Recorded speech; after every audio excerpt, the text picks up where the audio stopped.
দেখেন, আপনার মানসিক অবস্থাটা আমি খুব ভালো মতো বুঝতে পারছি। আমিও তো প্রতারিত হয়েছি। প্রতারিত হওয়ার যন্ত্রণা আমি খুব ভালো মতো বুঝতে পারি। এই সময় কিছু খেতে ইচ্ছে করে না, কোনো কাজ করতে ইচ্ছে করে না, কিচ্ছু ভালো লাগে না। আমি আপনাকে সাপোর্ট করতে চাই, আমি আপনার পাশে থাকতে চাই। সরি মা, খেয়াল করি নাই। রোহানের সাথে দেখা করতে গিয়েছিলাম, ওনার একটু ঝামেলা হচ্ছে। মা, ওনার বন্ধু আছে না, ওই যে বিজনেস পার্টনারও আশিক। রোহানের সাথে তোর কোনো কথা হয়? হ্যাঁ হয়। কেন বলো তো? আমি চাই না ওর সাথে আর কোনো কথা হোক। কথা তো দূরে কথা, আমি চাই না ওর সাথে তোর কোনো দেখা সাক্ষাৎ হোক। আরে রোহান সাহেব, আপনি বাইরে দাঁড়িয়ে কেন? ভিতরে আসেন।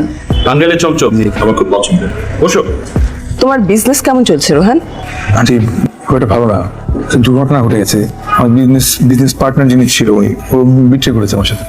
একটা কথা ছিল রোহান, কেয়ার বিয়ে ঠিক হয়েছে, সুতরাং এই সময় কেয়ার সাথে তোমার দেখা করা, কথা বলা এটা একটু কমিয়ে দেওয়া দরকার। ওর শ্বশুরবাড়ির লোকজন জানতে পারলে এই ব্যাপারটা খুব একটা ভালো কিছু হবে না।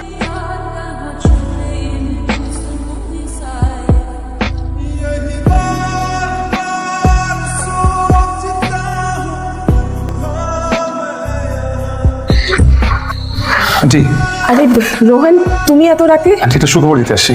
সুখবর? কি সুখবর? পুলিশ আশিককে ধরে ফেলছে। আমার ব্যবসার 80% টাকা আমি ফেরত পেয়ে গেছি, আর 20% বলছে যে 1 মাসের মধ্যে ফেরত দিয়ে দিবে। পুলিশের হেফাজতে আছে। দীপ কে বাসায় আছে? বাবা কেয়া তো বাসায় নেই বাবা।